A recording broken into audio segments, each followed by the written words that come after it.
nazitiri kutanda mweya yakaipa, nazitiri kuparura zvose zvinotisonera, zvinotirwisa.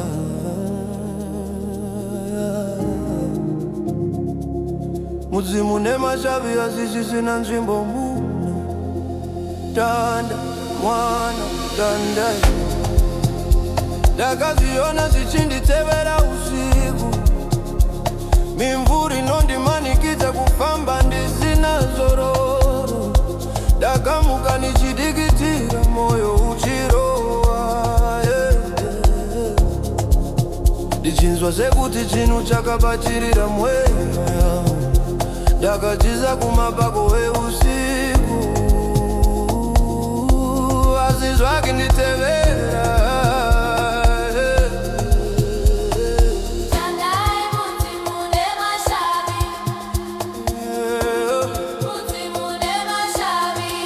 Pavakaona Tandai mudzimu nemashavi, Gaburona tanda mudzimu nemashavi.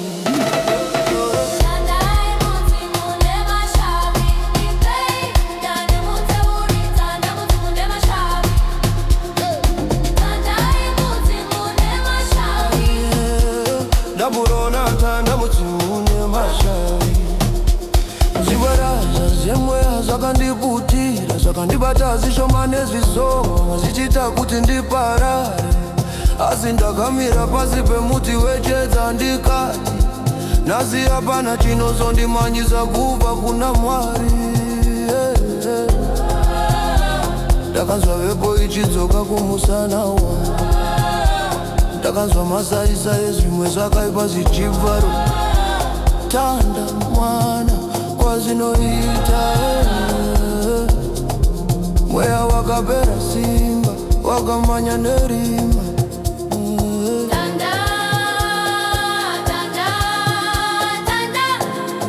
Zvisina kunaka zvibude, shiri dzemweya dzibude, mhepo dzakaipa dzibude.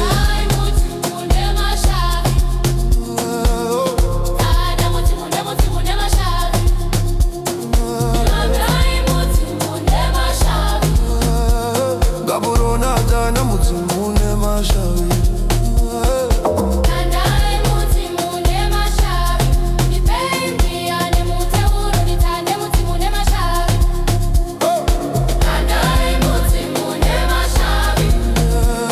Gaburona tanda mudzimu nemashavi.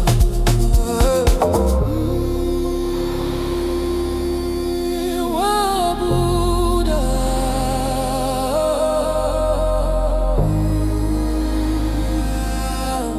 simuka mwana,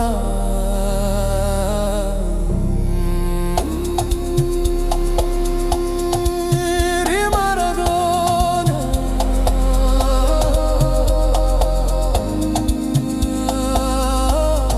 chiedza chapinda.